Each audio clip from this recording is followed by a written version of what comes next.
Mayang buntag Pilipinas, Luzon, Visayas ug Mindanao.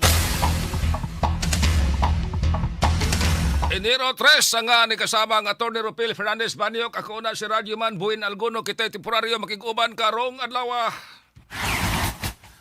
Ikan kasi Atty. Ropil na pa importanteng gibuhaton.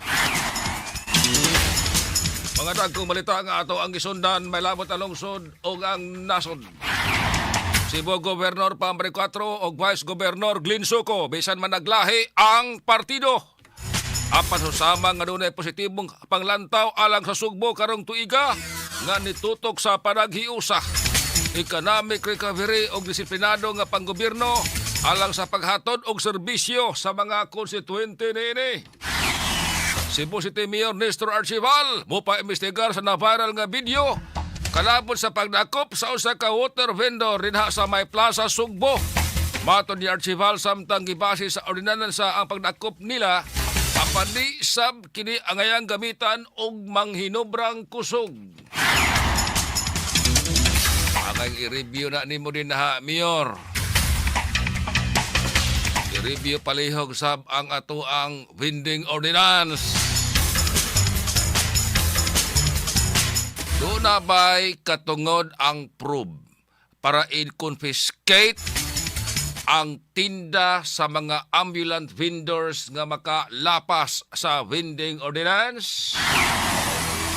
Angay ng lilion din ha? Number 1. Una, doon na ba'y existing ordinance ang Cebu City nga i-confiscate ang tinda sa ambulant vendors kon makalapas sa vending ordinance. Number 2, kinsay authorized nga mo confiscate sa tinda sa mga ambulant vendors. O importante ka na. Ang probe authorized ba ni? I-review ko na palihog be. I-review si imuhang mga abogado din ha, Mayor ha? Kaya basin og mapiskan hinuon ka na. Ikaw ra ba ni daog ka sa Cebu City og sagad sa feedback na nimo tungod kay makamasa kayo ni Nestor at tulang tang Nestor oy. Oh. I-review sab ang mga kalihukan sa imuha mga department heads. Kay basin og naanad na. Unya ra ba? Mo reflect na sa imuhang leadership. Unom kabuan ka na as Cebu City Mayor. Basin unya o maepektuhan ang imuhang kampanya. Pila ra gyud ka. Mura raman og pilak semana mag-eleksyon na yung tasunod. Kaya sa tuig 2028 mag-eleksyon na sab. Oh, i-review palihog ang ordinansa Mayor sa Cebu City. Ipa-reviews imuhang mga abogado. Number 1, unsa may ato ang existing vending ordinance. Number 2, nabutang bas ordinansa nga kung makalapas ang vendor sa pamaagi or sa regulasyon sa syudad sa ilahang pagkamaligya, i-confiscate ninyo ang tinda. Naa ba na sa ordinansa? Review palihog. Ika-3, authorized ba ang probe para mo confiscate sa tinda sa ambulant vendor nga bisan nilapas sa lagda sa syudad sa pagpaninda? Authorized ba sila nga ilahang i-confiscate? Unsa mahimuon kung doon na tayo ambulant vendor nga makalapas sa lagda sa syudad? Uy, angay ka ng i-review, Mayor. Basin, mapiskan ka na, ha? Unya, para na ako. I-relieve, oy. Ibalhin na. Ibalhin, imuhang department head. Kaya naanad na gigmaayo. Sa una, ipanghuad ang mga tinda sa mga vendors. Mamong niya ka na, ha? Makamasar ba kayo ka? Panahon bes kampanya, ang feedback nga ako anong yun nga, ato lang tang Nestor, oy, palahi ta, maay si Nestor, kay makamasa kayo. Oh. Wa man tay supak ba, nga ato ang hinluan ang syudad sa mga mulapas ba sa ato ang mga regulasyon. Wa yung ko'y supak ana nga i-regulate ang ambulant vending diri sa Cebu City. Wa yun ko'y supak ana nga paninduton pa nato ang ato ang Cebu City. Wa ko'y supak ana nga idisiplina ang ato ang mga ambulant vendors. But kinahanglan i-review lilia palihog ang ato ang ordinansa, Mayor, ha? Basin mapiskan lagi ka ana, Mayor. Unya basin maamong pug ka ng imuhang mga department heads, Mayor. Kada mga department heads ni mo, Mayor, nga nanggungis na din sa Cebu City Hall para nako i-relieve ka na, oy. Kay mura og naanad naman. Samtang Cebu City Transportation Office kon CCTO ni hingusog sa pagpanakop sa mga e-bike o e-trike nga musubay sa National Road dinhi sa syudad.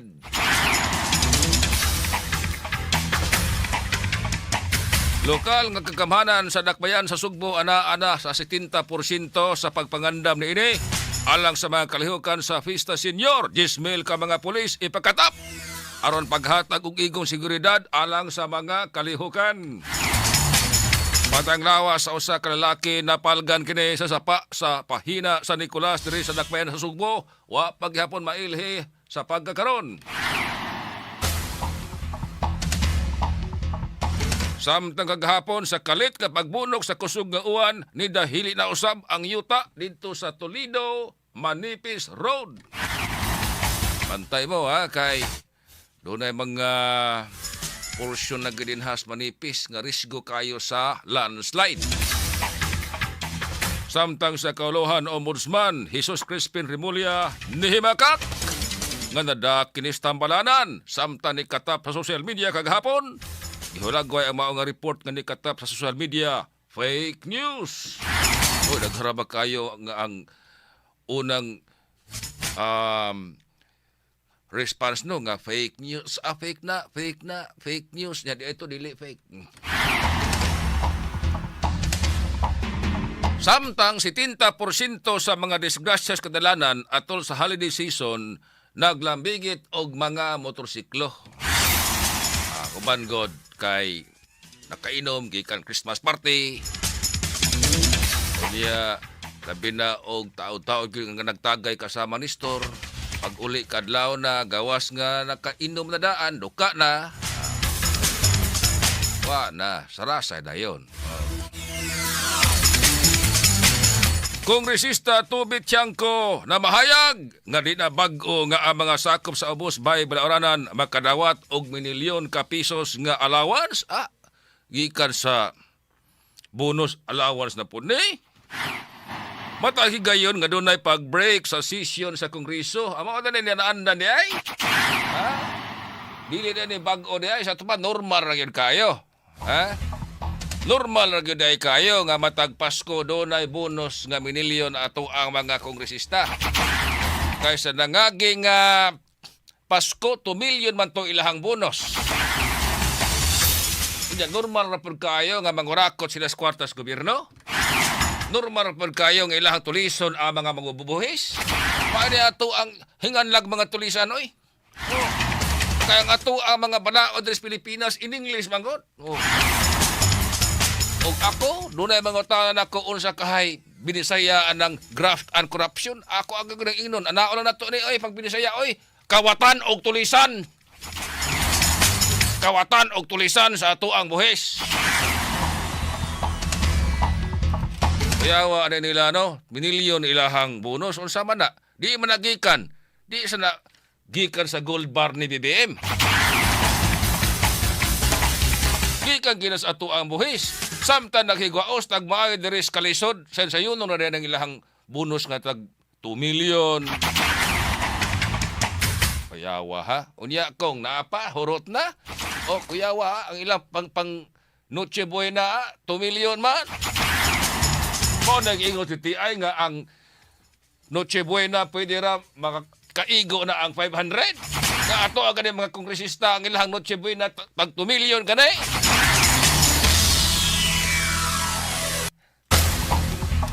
Samtang Senador Panfilo Lacson naglaom nga dili mo lurang si Presidente Bongbong Marcos Jr. sa kampanya Bato Korupsyon. Mayonta, kay nagkahanap naman in taon, oy, ang Independent Commission for Infrastructure. Yan to 3-man committee man eh. Unang niresign si kanhi Special Advisor Magalong. Karon usa na lang ang naglangkob sa komite, si retired Justice Andres Reyes. O niya ang mga master buhaya, man na to nakit-inga na, dutla na. Katawa raman lang gihapon ang mga master buhaya. Iniuban pang mga dagkong balita dinhi sa atua ning hatagag pagtagad makasama karong taon. Atong oras alas 6:28 mabalik ta humaning mahinungdanon kayo. Straight to the point. That time, Tatak RMN. Atong oras makasama alas 6:17. Straight to the point. Mayong buntag Pilipinas, Luzon, Visayas ug Mindanao. Enero 3 nga ni kasama ang Atty. Ropil Fernandez Banyok. Ako na si Radyo Man Buin Alguno. Kita'y temporaryo makiguban karong adlaw. Inikan ka si Atty. Ropil na pa importanteng gibuhaton. Mga dagkong balita nga ato ang gisundan may labot ang lungsod o ang nasod. Cebu Governor Pambre 4 o Vice Governor Glenn Suco. Bisan man naglahi ang partido. Apan susama nga dunay positibong panglantaw alang sa sugbo karong tuiga nga nitutok sa panaghiusa, economic recovery o disiplinado nga panggobyerno alang sa paghatod og serbisyo sa mga konstituente niini. Cebu City Mayor Nestor Archival mo pa imbestigar sa na-viral nga video kalabot sa pagdakop sa usa ka water vendor dinha sa May Plaza, Sugbo. Matod ni Archival samtang gibase sa ordinansa ang pagdakop nila apan di sab kini angayang gamitan og manghinobrang kusog. Angay i-review na nimo din ha, Mayor. I-review palihog sab ang ato ang vending ordinance. Doon na ba'y katungod ang probe para i-confiscate ang tinda sa mga ambulant vendors nga makalapas sa vending ordinance? Angay ng pilion din ha? Number 1. Una, doon na ba existing ordinance ang Cebu City nga i-confiscate ang tinda sa ambulant vendors kon makalapas sa vending ordinance? Number 2, kinsay authorized nga mo confiscate sa tinda sa mga ambulant vendors? O importante ka na. Ang probe authorized ba ni? I-review ko na palihog be. I-review si imuhang mga abogado din ha, Mayor ha? Kaya basin og mapiskan hinuon ka na. Ikaw ra ba ni daog ka sa Cebu City og sagad sa feedback na nimo tungod kay makamasa kayos ni Nestor at tulang tang Nestor oy. Oh. I-review sab ang mga kalihukan sa imuha mga department heads. Kay basin og naanad na. Unya ra ba? Mo reflect na sa imuhang leadership. Unom kabuan ka na as Cebu City Mayor. Basin unya o maepektuhan ang imuhang kampanya. Pila ra gyud ka. Mura raman og pilak semana mag-eleksyon dayon ta sunod. Kaya sa tuig 2028 mag-eleksyon na sab. Oh, i-review palihog ang ordinansa Mayor sa Cebu City. Ipa-reviews imuhang mga abogado. Number 1, unsa may ato ang existing vending ordinance. Number 2, nabutang bas ordinansa nga kung makalapas ang vendor sa pamaagi or sa regulasyon sa syudad sa ilahang pagkamaligya i-confiscate ninyo ang tinda naa ba na sa ordinansa? Review palihog. Tulo, authorized ba ang probe para mo confiscate sa tinda sa ambulant vendor nga bisan nilapas sa lagda sa syudad sa pagpaninda? Authorized ba sila nga ilahang i-confiscate? Unsa mahimuon kung doon na tayo ambulant vendor nga makalapas sa lagda sa syudad?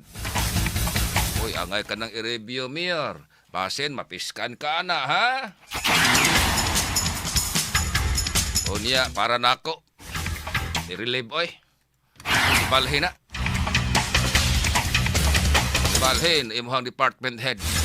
Kaya naanad ng gigmaayo. Sa una, ipanghuad ang mga tinda sa mga vendors. Mamong niya ka na, ha? Makamasar ba kayo ka? Panahon best kampanya, ang feedback nga ako anong yun nga, ato lang tang Nistor, oy, palahi ta, may si Nistor kay makamasa kayo. Oh. Wa man tay supak ba nga ato ang hinluan ang syudad sa mga mulapas ba sa ato ang mga regulasyon.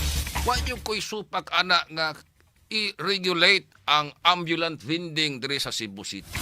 Wa yun ko'y supak ana nga paninduton pa nato ang ato ang Cebu City. Huwag ko supak anak nga idisiplina ang ato ang mga ambulant vendors. But, kinahanglan, i-review, lilia palihog ang ato ang ordinansa, Mayor, ha? Basin, mapiskan lagi ka, anak, Mayor. Kunya, basin, maamong po ka ng imuhang mga department heads, Mayor. Kana mga department heads ni mo, Mayor, nga nanggungis na din ha sa Cebu City Hall para nako, i-relieve ka na, oy. Kay muraog na anad naman. Samtang Cebu City Transportation Office kung CCTO ni hingusog sa pagpanakop sa mga e-bike o e-trike nga musubay sa National Road dinhi sa syudad.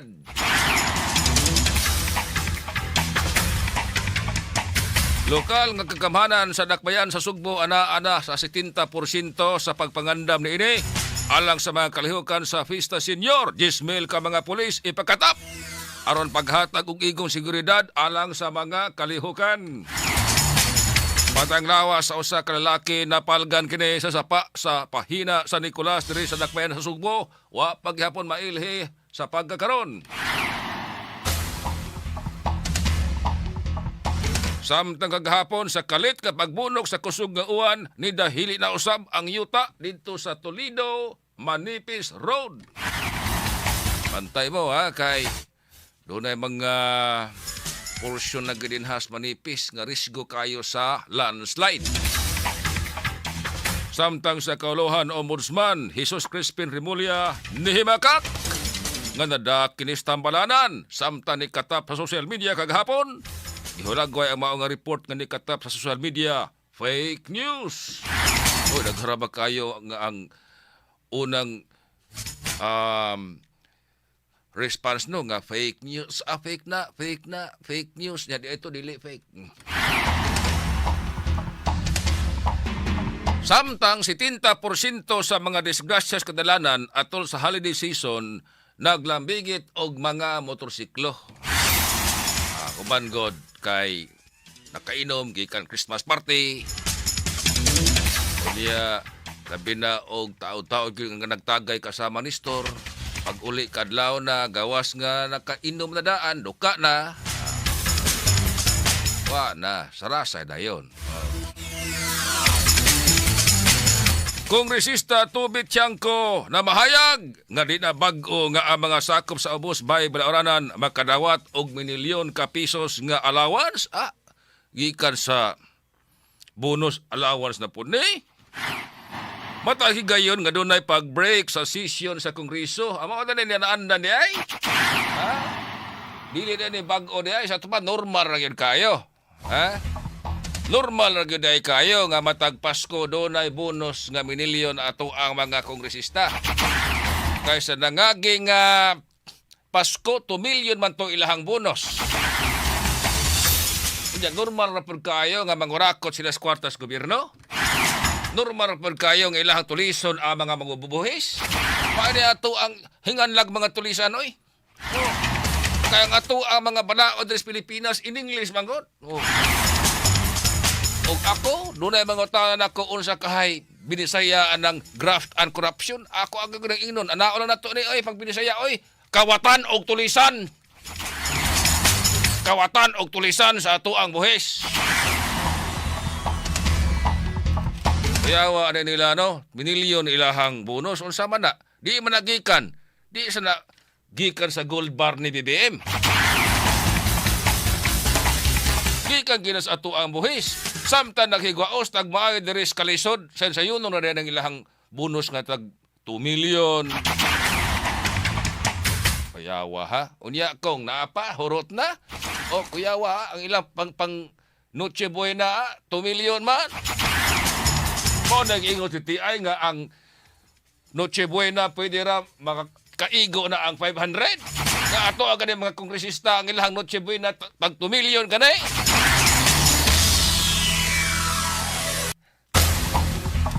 Samtang Senador Panfilo Lacson naglaom nga dili mo lurang si Presidente Bongbong Marcos Jr. sa kampanya Bato Korupsyon.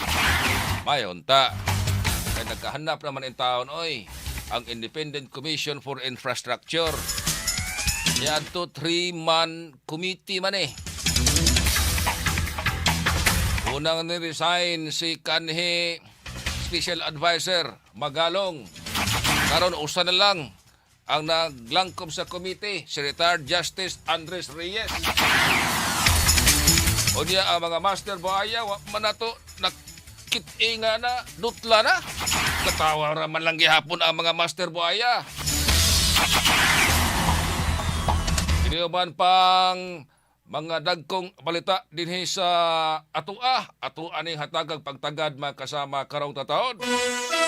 Atong oras alas 6:28 mabalik ta humaning mahinungdanon kayo.